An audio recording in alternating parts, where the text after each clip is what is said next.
Hey, we're back. All right. Uh, so I think in the time change, something has gone a little bit funny because I started the 30-second countdown 30 seconds before 8 o'clock, and it now says we've been live for over a minute. So somehow there is a time disability. And this time I don't think it's me. All right. So here we are. Let's see if we can get our comment section going. I'm really excited today. Hopefully, I'm going to hear from Alex. He's supposed to be joining me at some point here. Alex Teplish. We're going to be talking about AI. Uh, I'm going to let him talk about what he knows there, obviously. But uh, Alex is a writer, content creator, marketer. He's written some fabulous graphic novels, and I was working with him and found him to be just fascinating. Great talk about. Oh, he's here. I'm going to add Alex to the stage here in just a second. Hi, Alex. In fact, I got to throw my headphones on now too. I've found out. Alex, can you hear me? Yes, I can. Oh, great. And I hear you. So we don't have anybody here yet. So it's you and I. We're just going to talk about AI today. You know, I think before we get started, I think, God, I love that background you've got going there. That is just the best. A little different than my Weird Al and 2001 Star Wars. If you can see it, Daredevil, Beatles. You know, I've got my nerddom going on back here. Yours looks very futuristic sci-fi. It's cool. Hello, Chelsea. Welcome. Chelsea, you're in for a treat. We're going to be talking about AI a little bit today. I've got Alex Teplish with me. And Alex, why don't you, since this is something that's recorded, people can watch it later. Doesn't matter if people are in here watching currently, they will stream in. Good morning, Chinto. Uh, why don't you tell people who you are and what you do?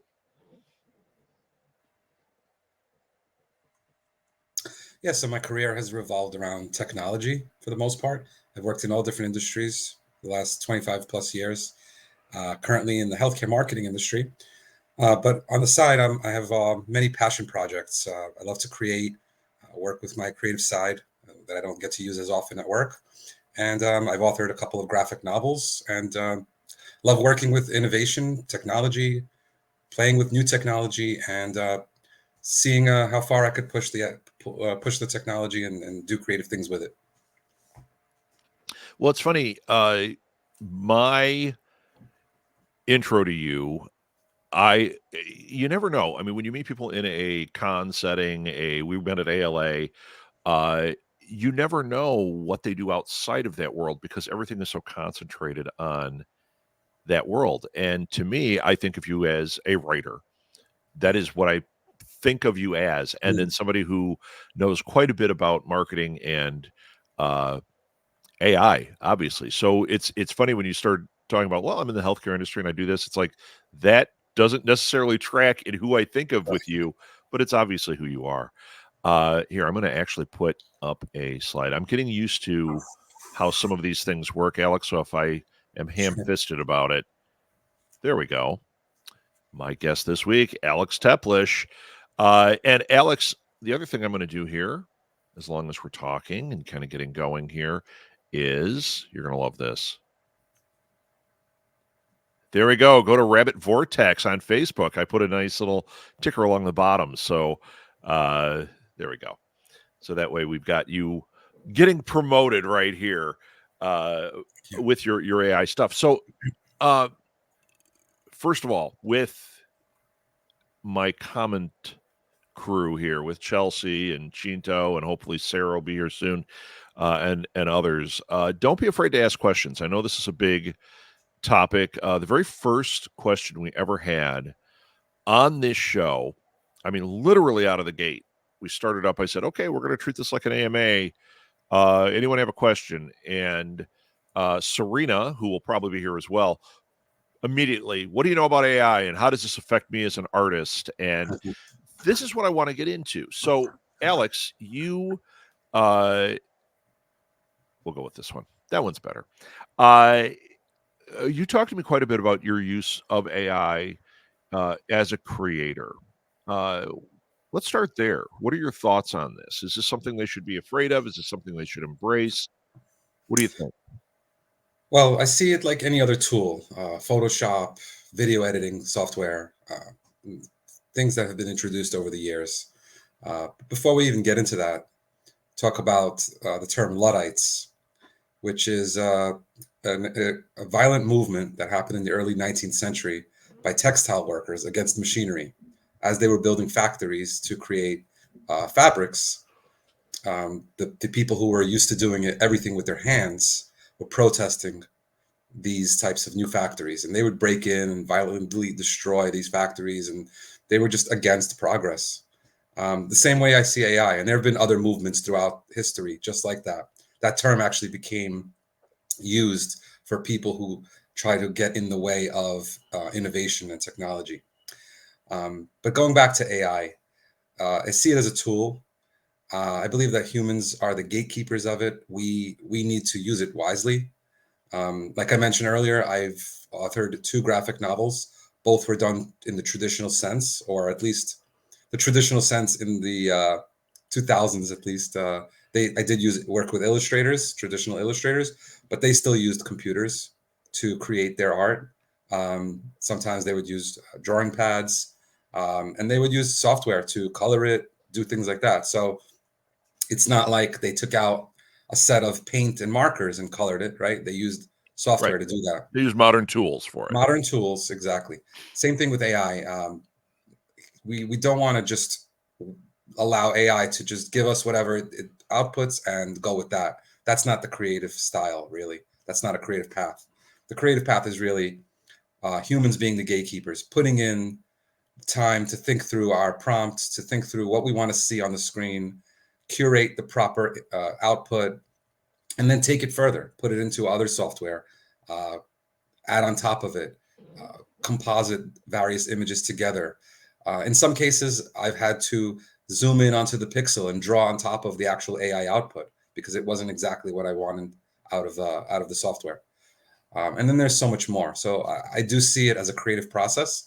It's very in the early infancy stages right now, and understandably, there are people who feel threatened by it. And there was a quote recently that said, "It won't be AI that take our jobs; it will be other people using AI that take the jobs." Right. Right. I know that a big fear is when you start playing around with AI, that your stuff is no longer your stuff. You lose agency over your images and over what you've written. Is that something people should be afraid of? Is that something that you feel like, well, no, there are things you can do to prevent this? Yeah, I mean, even going to the copyright law right now, there have been challenges against copyright where if you purely take the AI output and put it in as your own, technically you cannot copyright that. It's not yours. But there are tools now where you can create components with the AI.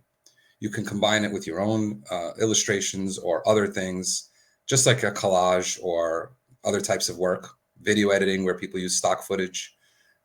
It's not necessarily the stock footage is not necessarily their own, but once it's combined, it becomes something new. It's something that's transformative or generative, and that's really it's all about putting the pieces together and creating the final work that then becomes someone's creation and unique piece. It's interesting that you said it's kind of like using stock footage, because stock footage is uh, you pay for it, or you're using public domain footage, maybe attribution. Is that what you see the use of AI being something where, hey, if I use AI, as long as I attribute it properly, as long as it's free use, the problem once again is, does AI pull from the collective pool and it's no longer yours, and now other people can use it? Right. Well, the way that AI, generative AI works is that it does pool. There are different platforms, right? So Photoshop or Adobe, they've cleared everything that they have crawled, let's say, in technical terms, and they have the rights to use that in their database or in their original collection. But the way it really works is that it takes all of the different images, breaks them down into something called noise, which is like the old school TVs when it didn't get a reception. You really don't see anything. But after collecting millions or even billions or trillions of different images and breaking it down into the noise and connecting that to a large language model with keywords, it can then reverse engineer the noise into something new and unique that's still similar to the original, but not a copy. Okay. So that's the part that shows that it doesn't store all of the original works of the artists. It only stores the noise and the keywords. Um, and then with that said, once it is converted to the noise, they dispose of the original images that they crawled. They just make a temporary copy. I attribute that to it's similar to if a talented person, goes to museums or art galleries, or even watches things on television or anywhere, comic books, and then sits down and creates something new based on their memory. Now imagine there's a savant, an artist savant, that has a great memory, has a photographic memory. Technically, they can copy the exact image just from their memory. But if they create something new that's similar, but not necessarily, or they create something new that's similar to 100 different things they've seen, they've now transformed it into something of their own. And that's the same way that AI is working now. Okay. Okay. I want to share what Chinto said here. It's going to be two things, and I'll share the whole thing. I don't think it's people trying to get in the way of technology, but people fearing that they will lose their means of income. We're talking like artists at cons and people that make a living as a graphic artist. We live in a capitalist world, and those who hold capital will do what they can to squeeze the most profit out of any technology. Meaning, if they can eliminate workers and have a machine do the writing, the art, do the writing, the art, the creating, which I get that. I definitely get that. There is that fear. I mean, if you look at Netflix right now, there's a movie on. I think John Cena's in it, and I was reading a review of it, and they said that the script was written almost entirely with AI, and it makes no sense. As soon as you step back from it and try to read what it's saying, it goes, this makes no sense. But writers were eliminated from the process, and people that worked that hard for that long to get there, now they're putting things on Netflix where they don't have to pay a writer and they just throw it into an AI machine. Now wait, he's still got more. So it is valid fear, even though there is nothing to stop it, but embrace it and learn how we can use it for the benefit of the creators. There we go, Chinto. That's, I think, Alex, what you and I are both saying here. It is a useful tool. We don't all have to be John Henry taking hammers to bang our way through a mountain. There are tools that will help you get there, that will make it so you can do it longer and more effectively. Even though the story of John Henry makes you go, yeah, I'm John Henry. Yeah, well, I don't think anyone wants to destroy their body banging through a mountain. And I think AI is that sledgehammer that helps you not have to do that. Yeah, and I really don't think that they're actually getting rid of writers. I think maybe they're reducing the amount of time they need the writer involved. Okay. But still, it's not going to be some network executive that outputs a script and then says, "All right, let's just go with that." There's writers that have to build up the components, that have to then screen what's output, then go into the output and edit based on what their vision is. So it's still a craft. It's just more efficient now with using these tools. It's hard for any creator to look at a blank screen and start with that. But when you have an idea and you could generate some concepts from that idea and then take those concepts further with your own creativity, that's really the proper use, and using it like a tool, not necessarily eliminating the jobs, but creating all the jobs to become more efficient. Sure, sure. Well, it's interesting. So this is actually why I wanted to talk to you about it. I mean, other than I truly enjoy talking to you.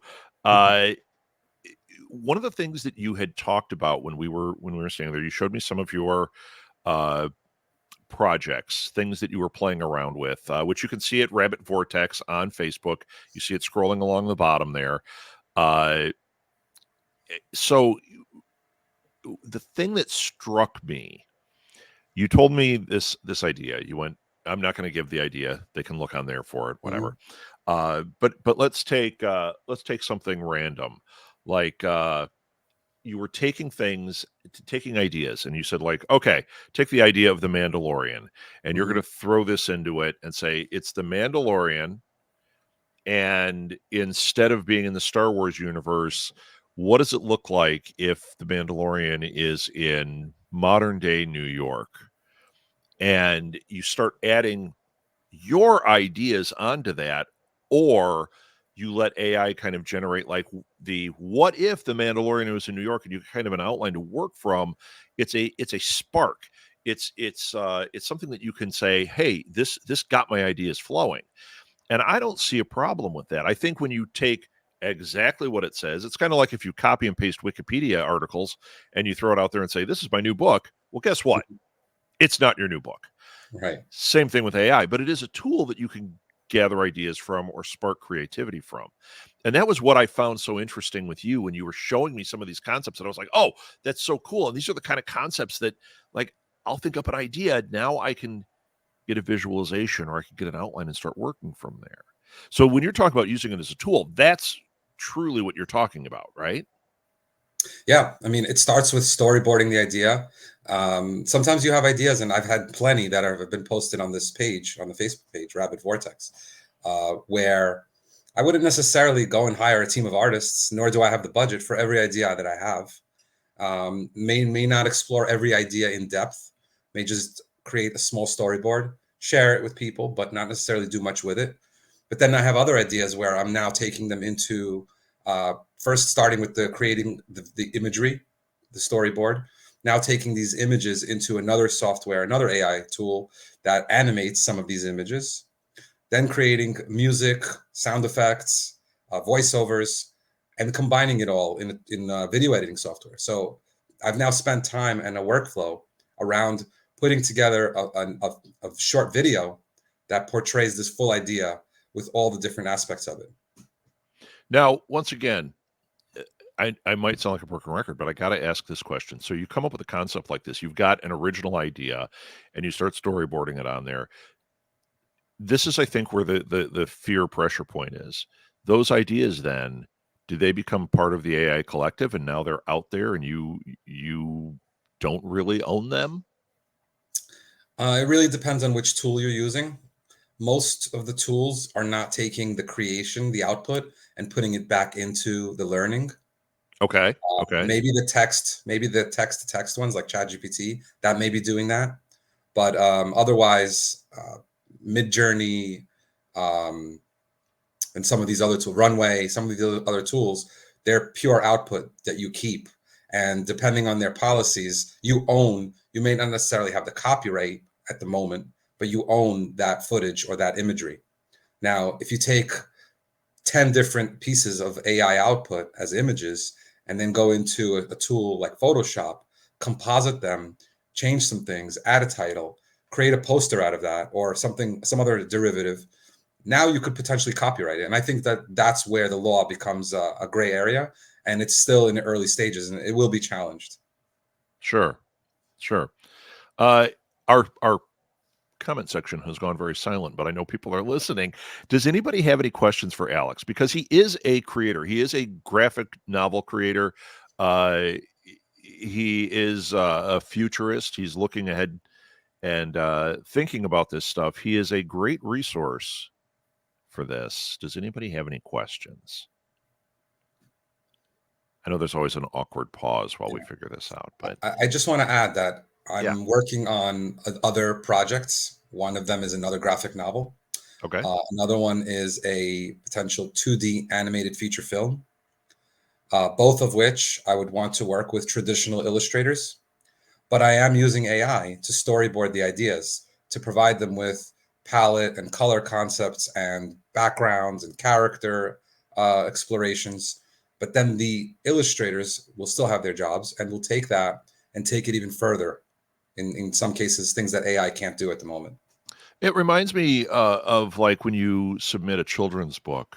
Uh, you not only have the text, but what they ask you to submit is essentially not a drawn storyboard. Some do, but usually it's a description. Like you're describing every page, every panel Mhm. as much as you can, and it sounds like you're using this tool to help you create something that they can grip onto. Uh, it's just another tool for that, right? Is that what you're thinking? Yeah, exactly. And even ChatGPT, like I've seen some people where they just put one sentence in there and then take the output, pure output.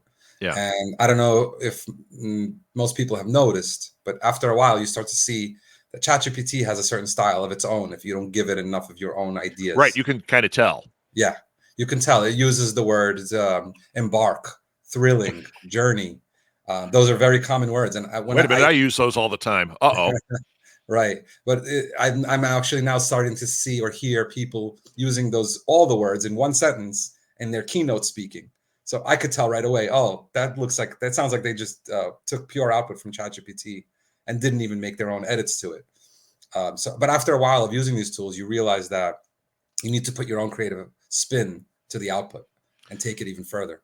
Yeah, I've told the story before. I don't know if I've told it on this show. And Serena, I see your comments. Chelsea, I see your comments. We're going to put those on in a second so Alex can see those too. Uh, I had a class I was teaching, and one of my students, uh, this is right as ChatGTP was hitting, and I helped him get hired by an Instagram influencer to do some writing about baseball stuff. And this guy liked him to run it through like a chat GTP to put his voice into it. It was interesting. So it's like almost like ghostwriting using it that way. Hmm. Uh, and so I gave him an assignment. This kid turns in this paper, and what he didn't realize is it went through my teacher software, and it came back and said 100% AI. Hmm. And I had to have the discussion with the class that, even though there's no policy on it, I'm not accepting this. This is a zero because it's not what you've written. And it was interesting. This kid said, no, no, no. I wanted to test this. And he had right there with him, he goes, I've got my original here. Run it through. You'll see none of it is ChatGTP. And it was really interesting. The software picked up everything that was not his original. And I think that's something else that people don't realize that are using it thinking they can get away with something. Well, you can't. Now, there's lots of questions here. Now the things have started pouring in. So Serena's the one I mentioned at the top of the show, who was the first person to ask about AI. The first question we Hmm. had on the show. Uh, Serena, the problem with AI isn't really the output, but the original input. They need a way to credit original art since they know exactly who they stole from, the compensation for it. Even if it's a fraction of a penny for every image used, then they could copyright. Uh, Wait, there's I more do, to it, but that would involve people volunteering their art to the program to utilize. Okay, what are your thoughts on that, yeah. Alex? I do agree with that, and I believe that the Adobe product in Photoshop, their product's a little bit more advanced, where you can actually select areas of your image and circle an area or draw whatever shape you want, and say add a rock over here, add a mountain over here, add a person, a little girl over here, and it will generate that in this spot and make it look like the rest of the image. But I do agree that it would be great for artists to be attributed to these works or to be compensated. Yeah, But I do have a slight different stance. I think that even if the AI was trained purely on public domain works, we would still be able to get much of the output that we're getting now, because there's enough of that out there, the public domain, that would be able to train. I mean, maybe we wouldn't be able to get Spider-Man out of there because that's copyrighted, and if their owners don't want to share that intellectual property, then maybe that wouldn't be the output. But there's so much out there in the public domain and works of art from the history that we would be able to get much of similar output that we're getting now. One other thing, the way I see the future of this technology evolving is exactly what Serena's saying, where the blockchain will be at the back end, where every artist or any creator, whatever you create, whether it's an image, music, your voice, another film, this source will be attributed in the blockchain. And then as soon as any software uses any decent sized component of that original work, they would get compensated, even if it's pennies. But then in bulk, it does add up and pay the creators, as long as they're alive. And maybe there will be laws. The laws will evolve. But I could see how the future of creation will also be many mashups and remixes of previous IPs. And now IP will get compensated for their original work.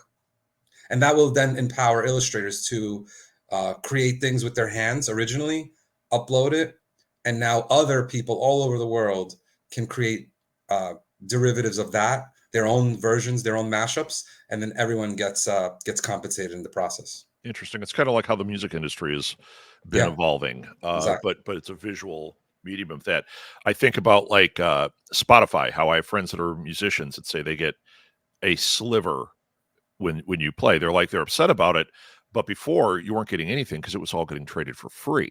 So there Exactly. is at least a motion that way, and it sounds like the same thing with art, and I'd assume with words, we've got the same thing here. There's that potentiality. Okay, we've got two more I want to show on here. One, Pierre. Output should always be vetted from ChatGTP or Gemini, and that's very valid. Pierre is my analytics buddy, so of course he's going to go right there where we're vetting things, and he's right. And it's similar to what I was talking about with my classes. Here's a little bit longer one. This was Chelsea, and I have not read this yet. Lots of people, mostly artists, consider using AI to create images to be theft or taking away from artists. But the times I've used AI have been to create short trailers for my social media about my books because I don't have money to pay an artist to create them for me all the time. I've stopped doing this for the last year because of that concern. What do you think about using AI like that? And this actually is a question that I want to see people blow up in this chat, because I know Chinto, I know Serena, you guys are artists. How do you feel about this? And there is in the middle there that paying the artist thing is really tricky. I think when people get it for free, they start thinking, well, it should all be free. But there is an expense that maybe you can't use, or that you can't use this stuff. So ChatGTP or whatever AI is helping you with that visual. What do you think about that, Alex? Yeah, I think that the value of hand created works will go up versus things that are AI output, because it's a lot more efficient, less time consuming. So the value of it can be less. Just like a priceless piece of art that hangs in a museum is different than a digital work that someone created on their computer in Photoshop. Um, I I do believe that this will create a new explosion of creativity. It will empower. It's called the democratization of creativity. It will empower a lot more people to get their ideas and visualizations out there, and then do something further with them. Where in the past it took large budgets. I've worked on two graphic novels. It was very expensive to pay an artist and inefficient. And in many cases, it's sad to say, a lot of artists are not as reliable to output on a regular basis like someone else would in an office environment. So you end up having a lot of frustration.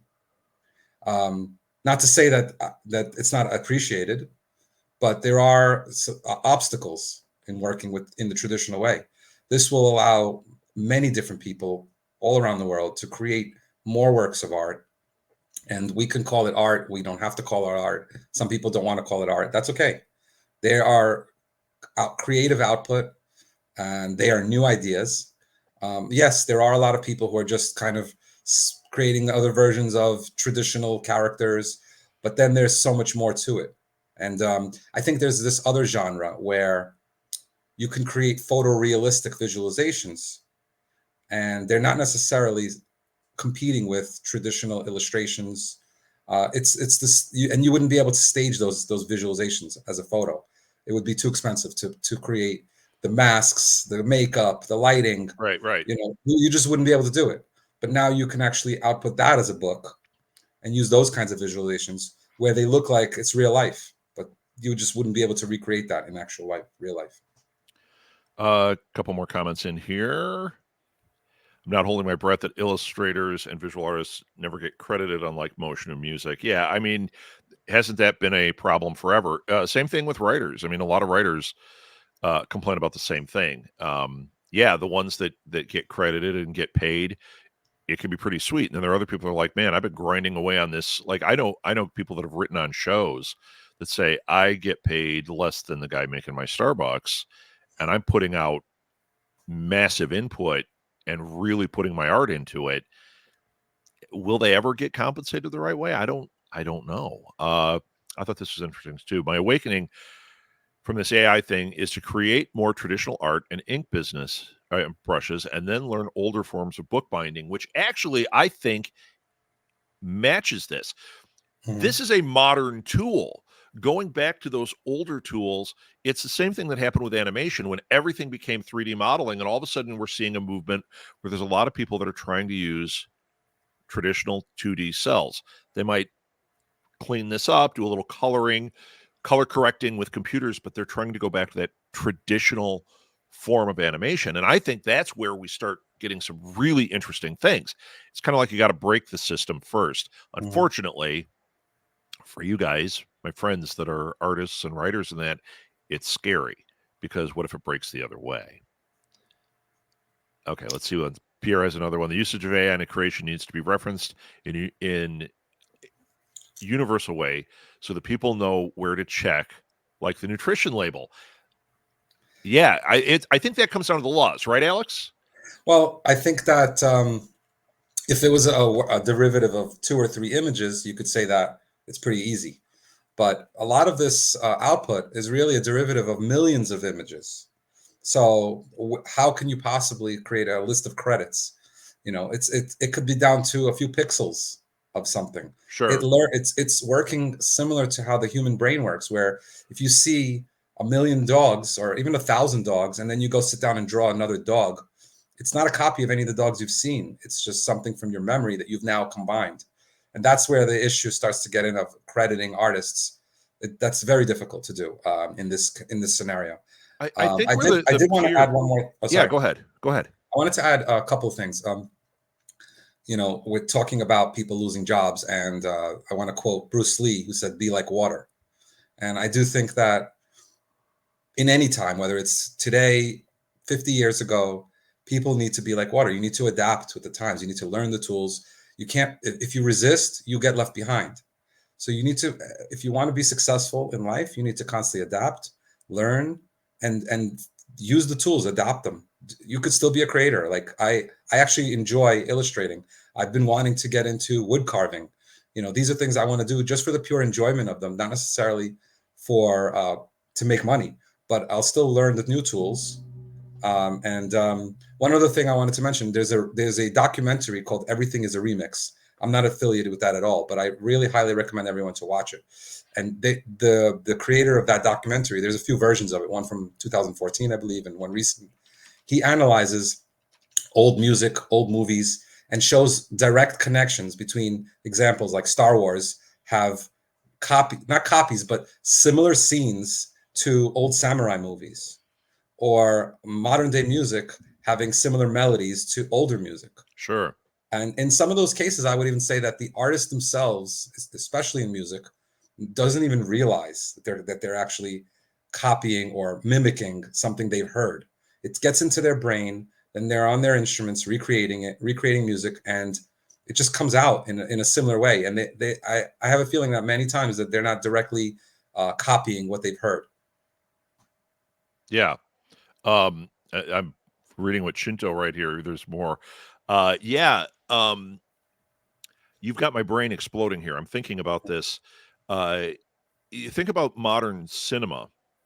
How many of the auteurs, like a Tarantino or a Robert Rodriguez or uh, I'm naming certain guys, somebody like Villeneuve, they are taking a lot of them. You'll start seeing you can take almost frames, and they do side by side comparisons, and they're either directly taking that and doing an homage, or it's lodged in there The person standing at the door looking in, it's been used a million times, this certain framing and everything, whatever the root was that started it, it's in the collective unconscious now, and it gets used over and over and over. I know that's a real generic Mhm. idea, but uh, it's really interesting. Music, it happens. Now, when you cross too close to it, you fly a little too close to the sun. That's when there's a copyright Mhm. infringement.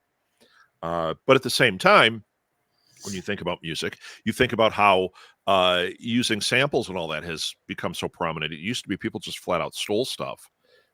There was a James Brown drum lick that at one point they said it was used in like 50% of the recordings in the 90s or something, one little Mhm. lick.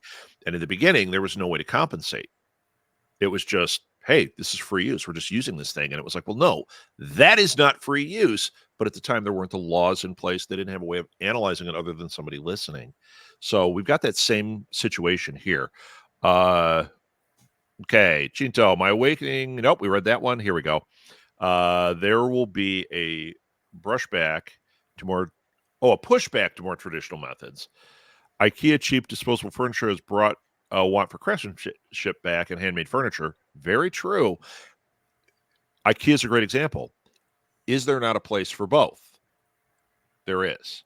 When IKEA hit, there are people, just like fast fashion too.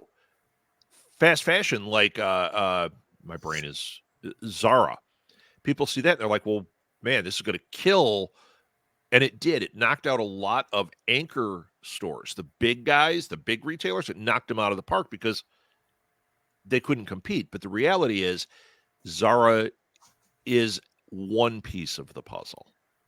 There is still handmade. There's still really cool shops that aren't doing fast fashion.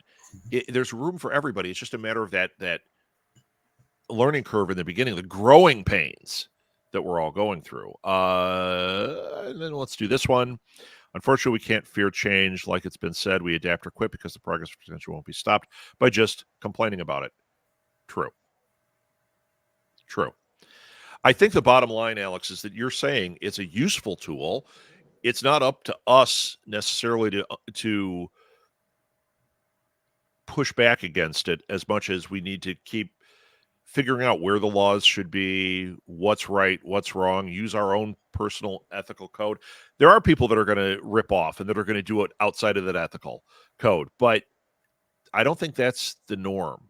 Um, I think it's a really useful tool. I really do. Yep, I do too. And I think that the one thing people should not do is use AI and then try to make it sound like they did it by hand, or try basically not admit that they use these tools, which is something I don't do. Yeah, So I think that's the key. If people know that, if you're walking through a craft market and you know that this art or this creation was created by AI or a derivative of AI, and the person's involvement, while something else here was done by hand, you'll value it differently, and you may want to collect something that was done by hand because it has that much more value. yeah, yeah. A bunch of artists I know are starting to glaze their artwork, the artwork they put online, to poison AI programs that take them without permission. And I think that's really it. I mean, I don't see a problem with that. Uh, what I see the problem with is they're in fear. This is not what I see the problem with, but they're in fear that AI is just going to take their stuff and now they don't own it. Now people are just doing whatever they want with it. I know, Sarita, that's a legit fear for you. But Alex, what you're saying is, and even Pierre, like it's getting monitored. Like that's not really how it's going to work. Am I correct? I mean, I have heard of tools where artists can protect their own art so that it's not usable by the AI engines. So if they want to do that, that's fine. Nothing against that. I still think that much of the public domain and the non-protected art is enough to train an AI to output a lot of what we want to do. You're still not going to be able to necessarily, like I said, using Spider-Man as an example, tell AI to create a Spider-Man comic book and then go sell it. You don't own the IP. So technically, they can still sue you regardless of how easy it was to create. It's all about creating new ideas, even if they're mashups of something of an IP, but they're so derivative. And there's also part of the copyright law is called fair use, and Saturday Night Live or Mad Magazine, they've used that copyright law where they can create a parody of something. Right. Everyone knows this is not the original IP, but it looks similar, and it's in some cases it's humorous, in other cases it's dark, but it is a completely new creation, a new idea based off of the derivative. Yeah. This is a tough subject. Like I keep going back and forth on what I think about this. I do agree it's a useful tool. I do think that what you're saying, Alex, using the older IP that is public domain, free use, I think that is how it should be used. The problem is when you have an artist like Chinto or Serena, they're creating original pieces. They're afraid I'm going to create a character, let's say, or a setting, and it AI gobbles it up, and now somebody can take that and just completely take parts of it and make it just say like, hey, this is my original work, when indeed it's not. And now they've lost out on this IP that people have not even gotten a chance to see. That's, I think, where one of the fears comes in. When you're creating something, you spend, as you know, as a writer, you spend a lot of time putting your heart into it. You put a lot of thought into it. It kind of consumes you for a while, and to have that just used by somebody else before you've even had a chance to let it make its mark is a tricky thing. I have a couple of friends that have done a really interesting. They did a print that, now this is not an AI thing, but this is like the real world outside of the computer thing. They made this one. It's I don't want to say anybody's names or anything, but they created this print that you see at Comic Cons a lot, and I'll see it online, and they're always fighting copyright with this. As I see, you'll go through the cons, and if they're not at the con, I'll see tables that have that exact same print, but they say it's them that made it. So they're constantly having to retain their IP. It sucks. And here, this is going out to the world. It's faster. It's more of a wildfire. Let's say you create your own avatar type, you like this big, fully realized, and somebody's playing in the sandbox before you even made the sandbox public. I think that's where some of that fear comes.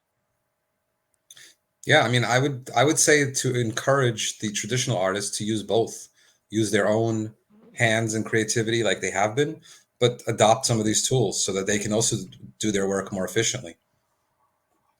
I see Michael is in the chat now. Michael, we've been talking about AI. If you read the comments, there's definitely fears in there of people taking IP. You know, you draw something, it goes into AI, those bits and pieces.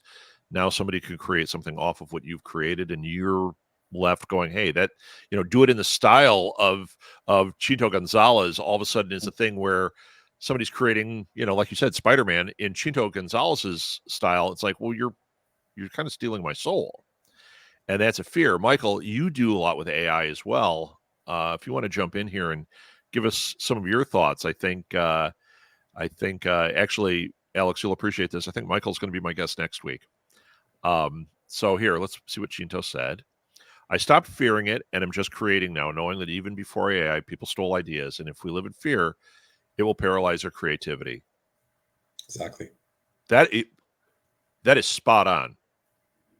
Spot on. I can give an example from my world of podcasting in that. Maybe even told this story before, because as you get older, you tell the same story over and over. A friend of mine is well known in the podcast world and an expert,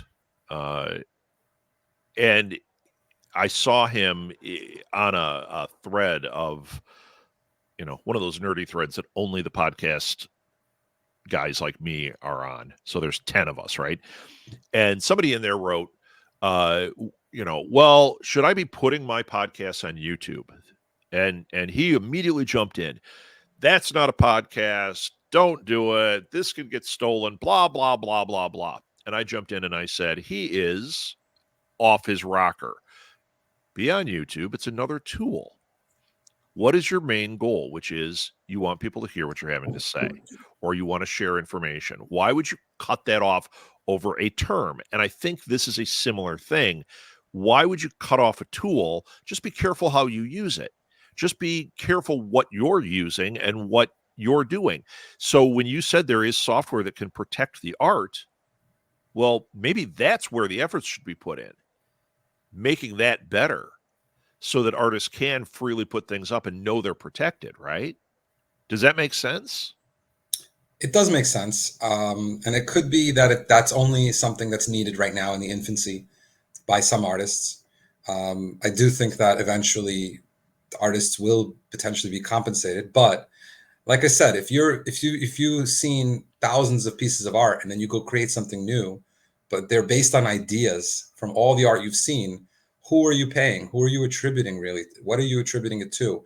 I got this little spec from this idea, and then how many artists do you see at cons, traditional artists that are recreating IP that they don't have rights to, but they're still selling their art, right? Just because it's their own, it's being done by hand, but they're still drawing characters that they don't necessarily have any involvement with.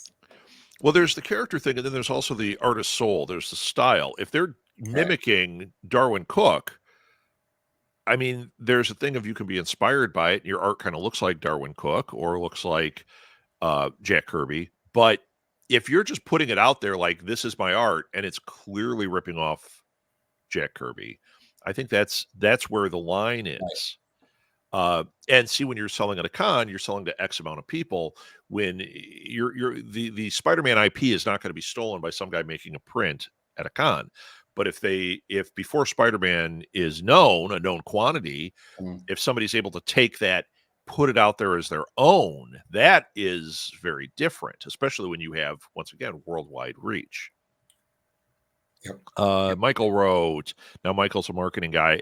I own Stormio AI. People can build websites, funnels, email graphics, and even have conversations with AI. Yeah, you know what?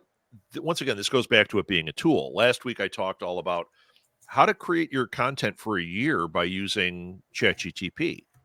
You type in, you play around with the sentence. I need 12 ideas for a marketing newsletter, and you see what it says. Now, if you take that, copy and paste it, and put it on your page, that's very different than taking it, looking at it, and going, hey, I like some of these ideas. I'm going to use these as inspiration and create something wholly new out of it.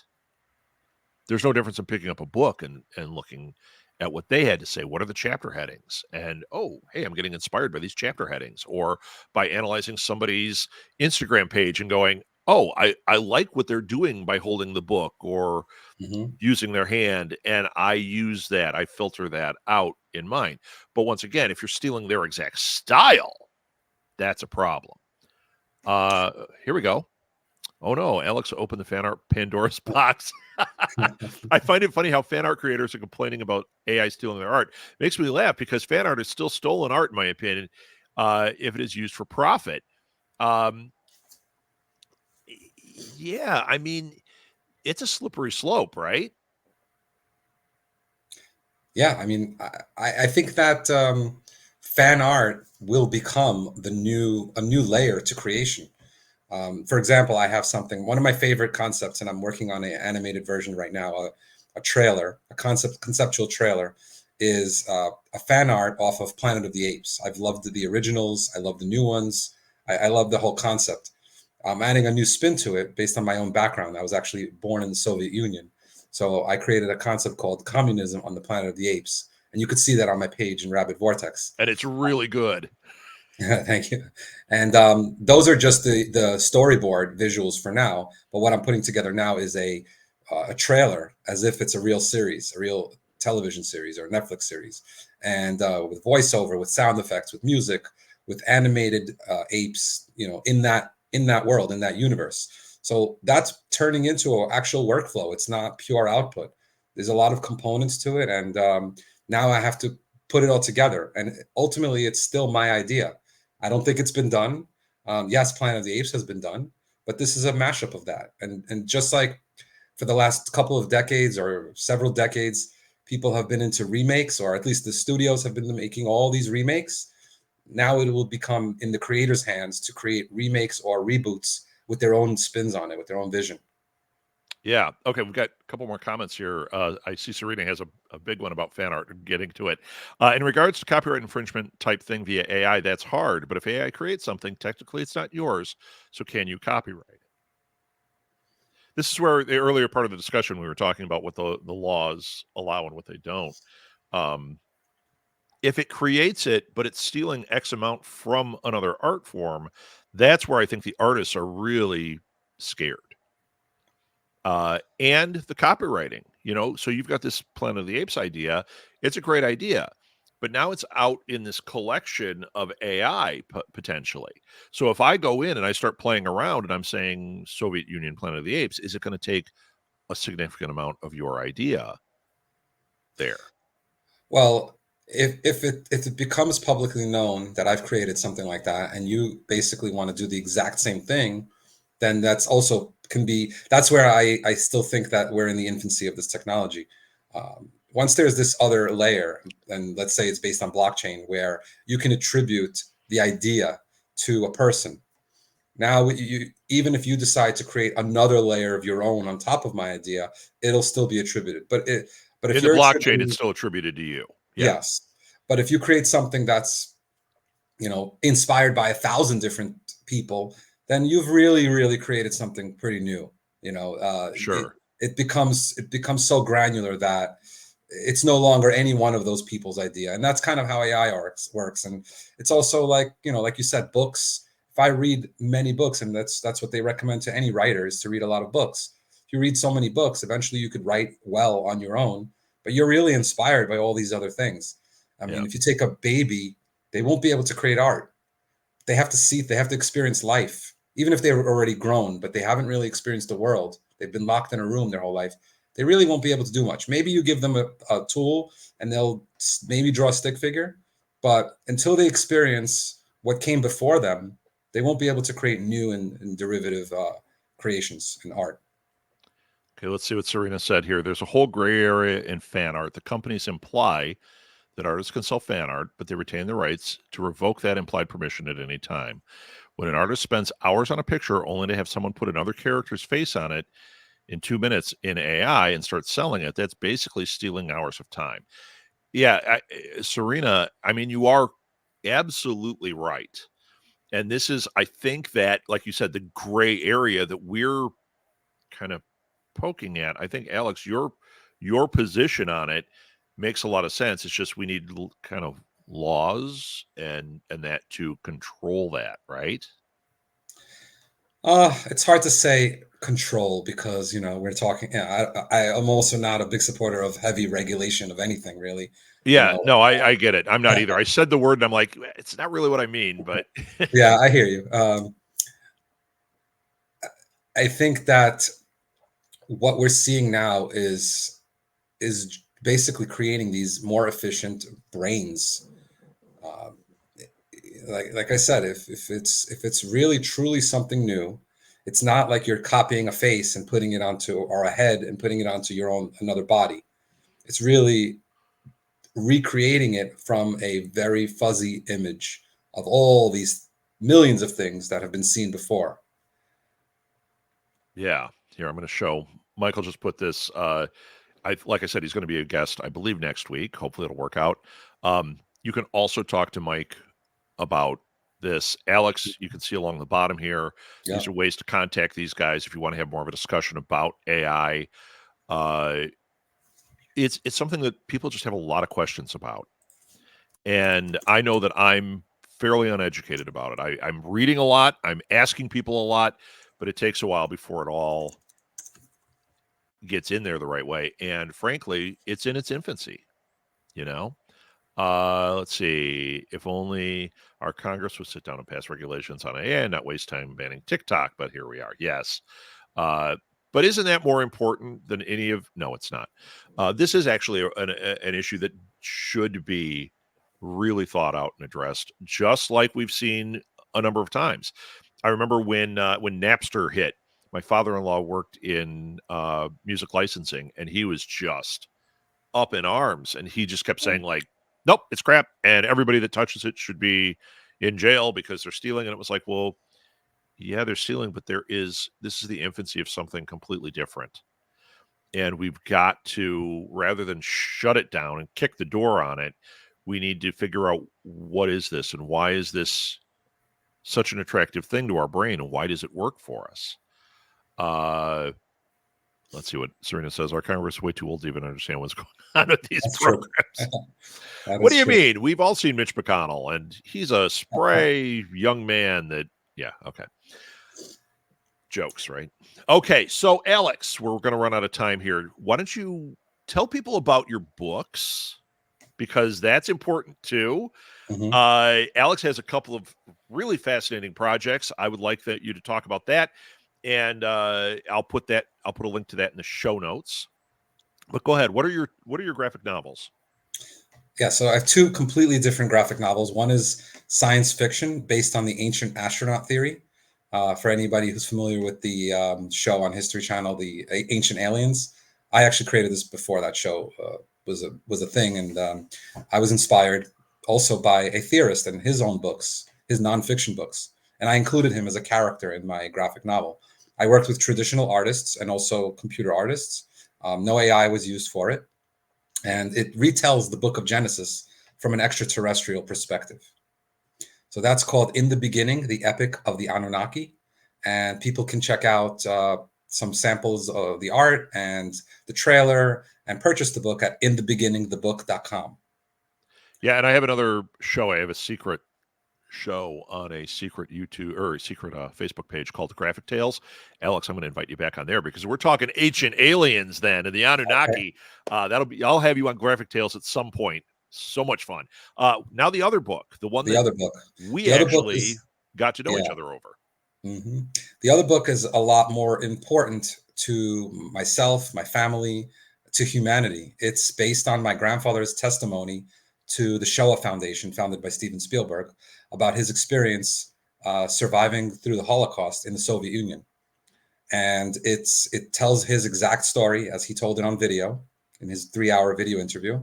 I did a lot of research to verify the historical accuracy, to also inform my artists on historically accurate scenes, everything down to the guns and the helmets and the uniforms. I wanted it to be as close to reality as possible. It's a very tragic time. It doesn't only concern the Jewish people, and I do think that everyone needs to learn about this part of history because we could potentially repeat it again, or make mistakes, fall into traps, especially propaganda. And it's a 2-part book. It's a hardcover book. The first half is a graphic novel memoir, and the second half are all the historical contexts that I've summarized for the reader to answer questions that may come out of my grandfather's story. It's a fascinating project. It was just a gorgeous looking book. I encourage everybody to definitely check it out. If you know somebody, it would make a great gift if you know somebody that'd be interested in it, or at least to have it on your shelf yourself. And we will put links in the show notes for that. And I will also have Alex on another show. I'll have you on Alley Chats at some point, and we'll talk all about that project.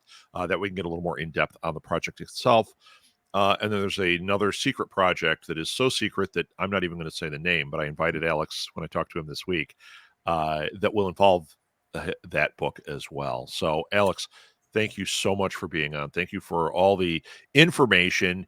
You can get in touch with Alex. We'll put it in the show notes. You also saw it on here. Let me go back to that, where you can look at his AI Facebook page at Rabbit Vortex. And then Alex, I have one more thing for you. Chinto's comment, I was sold on Alex when he said Planet of the Communist Apes. Me too. I love Planet of the Apes. I love to talk. I love that there's a graphic novel of Kong versus the Planet of the Apes. I'm like, more apes, more of this type of story. I love it. So yeah, I'm with you too, Chinto. Alex, thank you so much. And where can people get in touch with you? So I'm on LinkedIn and Facebook primarily. I'm also on Instagram, although I use it a little less. My name is Alex Teplish, Teplish. LinkedIn is preferred. That's the best business networking for myself. And I also didn't mention the link or the name of my second book. It's called Survivor Aaron's Story. That's the one that I'm currently working on adapting into an animated feature film. And you can check it out at survivoraaronstory.com. Wonderful. Thank you, everyone. Wonderful. Thank you, Rob. Alex, thank you so much. I'm just going to pimp two things as we're ending here. Join my newsletters. I'm on I've got Pour Over Marketing, and I also have one all about podcasting called Mic Drop. They're both on Substack. And even though I haven't put too much on there, more is coming. And you may not know this, but New Media Lab has a YouTube channel, and I am going to start putting these videos there. And I've got some other video content that's going to be really cool. So New Media Lab on YouTube at New Media Lab Pod. There's also the New Media Lab podcast, which I don't know. I have, 50 different interviews with people. It's a show that I've hated for a while because I never felt the format was good. I like this format. Well, guess what? I fixed that format. So going forward, we're going to have a new show that's a lot of fun. And in theory, Michael, if you confirm this, next week, my special guest, Michael S. Copeland. We're talking marketing stuff. It's going to be a lot of fun. So there you go. Follow us next week. And coming soon will be the, I believe, Thursday night edition of this, which is called Happy Hour. I'm not a drinker, so it's going to be more coffee. But there we go. Once again, Alex, thank you so much for being on. Truly a pleasure. I'll get you on all those other things so you can follow along the adventures of Alex Teplish and his getting a movie made and all the graphic novels and AI through my various podcasts. Thank you, Alex. Thank you so much, Rob. And everybody, thank you again. We will see you next week. If you have questions in the meantime, write to me. You know where. Oh, yep. Michael says he's confirmed. We will see Michael Copeland next week. Thanks, everybody.